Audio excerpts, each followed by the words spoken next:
It's another round of MLS games kicking off on Wednesday for MLS Matchday 21 with 13 games on Wednesday, July 19th for this round. Now, it's a busy week with the Euros and the Copas also running, and there's all kinds of other videos on this channel right now covering all of those games as well. So let's not waste any time and jump right into the MLS picks and parlays for Wednesday. Let's start it off with Miami and Columbus. Coming off of that Champions Cup letdown and a mass exodus in the front office of executives, Columbus went to New York City FC on Friday, took advantage of New York City going down a man in the 39th minute and went on to win 3-2.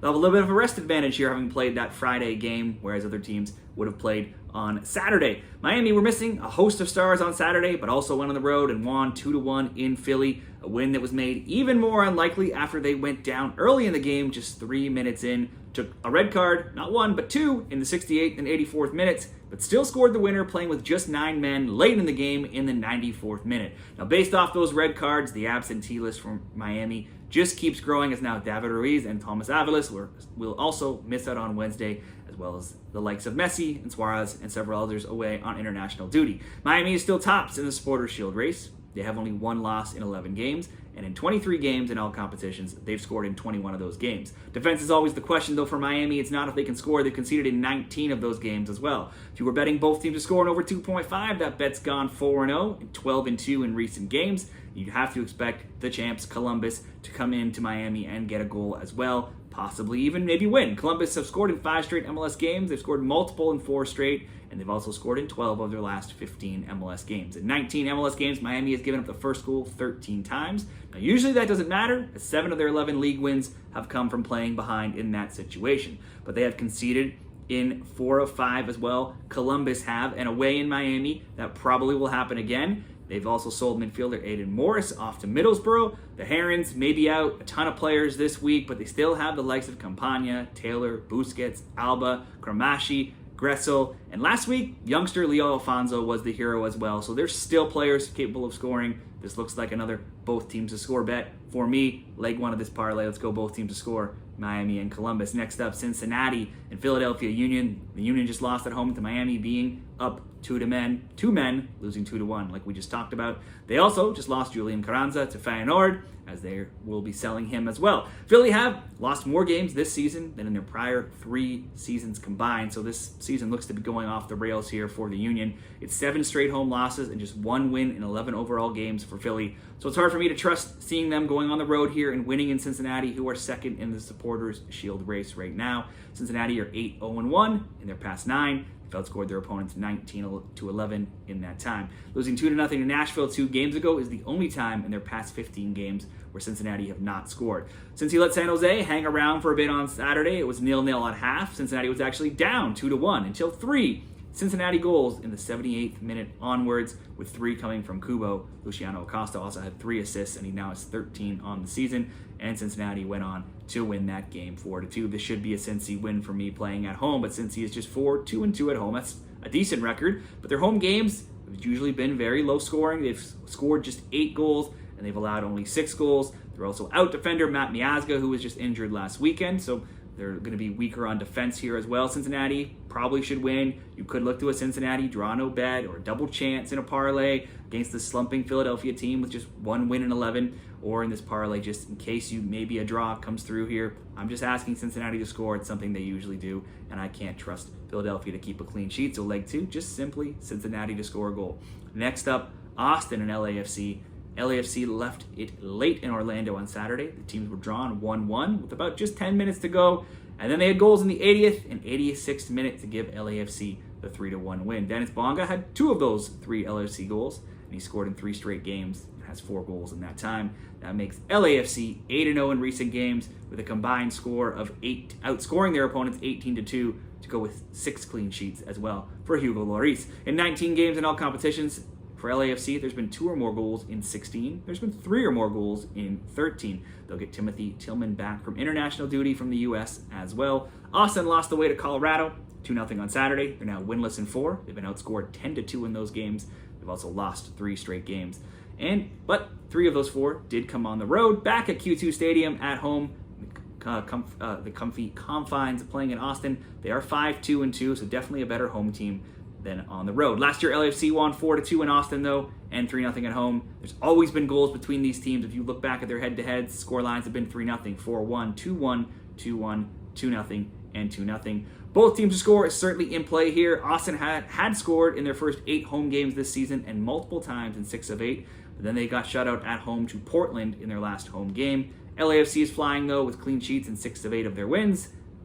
This is kind of like the Cincinnati game to me. LAFC should win this game. You could, in a parlay, draw no bet, double chance, LAFC just to score, or over 1.5 goals in this game, just in case maybe we see a 1-1. You don't have to worry about who wins. So the final leg for me will be Austin LAFC over 1.5, paired with Cincy to score, Miami Columbus, both teams to score, plus 106 odds. Parlay number 2, it's going to be just 2 games. Sporting Kansas City and RSL is leg 1 for me. RSL blew up my parlay last weekend. I had them in there as a double chance at first against Montreal to win or draw, and then for some reason decided to change it, just thinking they could get 1 goal, changed it to a goal, and they drew 0-0 with Montreal.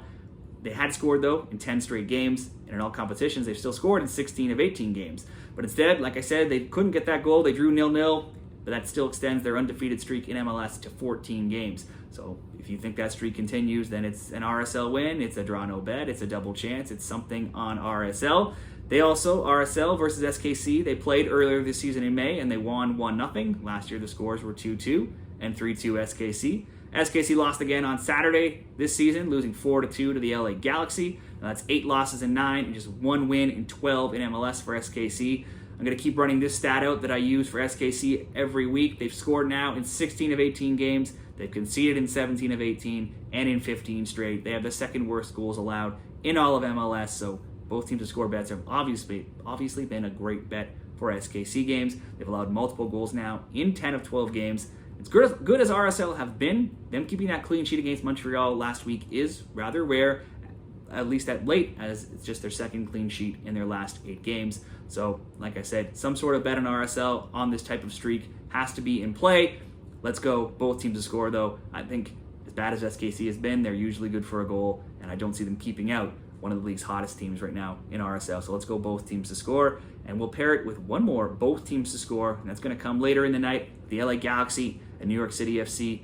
New York will be out Major League after his red card versus Columbus Friday, and that game saw the Pigeons go on to lose 3-2. That snapped a 5-game winless streak, though, for New York. Still, they're 8-0-2 in their last 10, 9-2-3 in 14. They've scored in 6 straight, and also in 11 of 12, plus multiple goals in 8 of 10. Defensively, though, New York only has 1 clean sheet in 8 games, and they only have 3 in 17 overall games this season. LA took a 4-2 home win over SKC Saturday, despite being without Ricky Puig and Gaston Brugman. They still did get back Joseph Painso, Peck, Joveljic, and Barry all scored in a 4-2 win. The Galaxy still have just 3 losses on the year and just 1 loss in 8. They've scored in 15 of 18. They've conceded in 15 of 18. Their last 3 score lines have been 4-2 win, a 2-1 loss, a 3-1 win, and a 2-1 win. This game could also be both teams to score, with both teams having plenty of offensive weapons out there. So we'll go LA, New York City FC, both teams to score, paired with SKC, RSL, both teams to score, coming in at plus 125.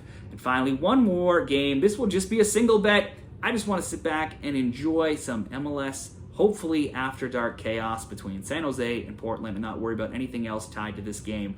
Portland was the one team off this weekend, so they should be rested. This will be one of those late games at 10:30 on Wednesday. And when we last saw Portland, they were drawing St. Louis in a very odd 0-0 game for them. Overall, Portland have scored in 14 of 17. They've allowed in 15 of 17. Both teams to score is 13-4. Both teams to score in over 2.5 is 13-4 as well. Now, after 9 games winless, they'll come into this game at 3-2-1 in recent games, so their form is improving. The Quakes played at home to Cincinnati last week, and despite it being 0-0 at half, the second half saw a 6-goal outburst. 2 from San Jose, which saw them go up 2-1, but also 4 from Cincinnati, which saw Cincy go on to win 4-2. 3 of those came from Kubo in a hat-trick performance. The Quakes were a bit better last month for a few weeks. They were undefeated in 4, but since that time, they're back to their old ways. They're 0-1-6. They've allowed 9 goals in their past 2 games. If you include all competitions for San Jose, that being 19 games, they've conceded a goal in 18 of them, only keeping a clean sheet once against a U.S. Open Cup team against Oakland. They've also allowed multiple goals conceded in 5 of 7, But if you also look at those 19 games, San Jose has scored a goal in 16 of them at home in all competitions. They've actually only allowed more than one goal 5 times in their last 13. That obviously didn't happen on Saturday as they let in 4, but still, sometimes they are capable of keeping some home games close. So just something to consider there. Now, when these teams met on May 24th in Portland, it was a 4-2 Timbers win. That game saw San Jose get out to a good start with a 2-goal halftime lead, but Portland responded with 4 second-half goals for the win. And those goals came in the 74th minute onwards. It was 2-2 until a 90th minute goal, and then another deep stoppage time goal in the 100th minute. So that score was high scoring, but many of those goals did come late. Still, I don't trust either of these teams defensively. I think they both have capable offensive weapons, though. So this looks like it should be a wild one to me. One of those late MLS After Dark chaotic games. So let's just go both teams to score and over 2.5. That was minus 125 earlier this week. I now see it at minus 138. Still, for me, it's still good enough. I think we just cheer on some goals in this game and call it a night.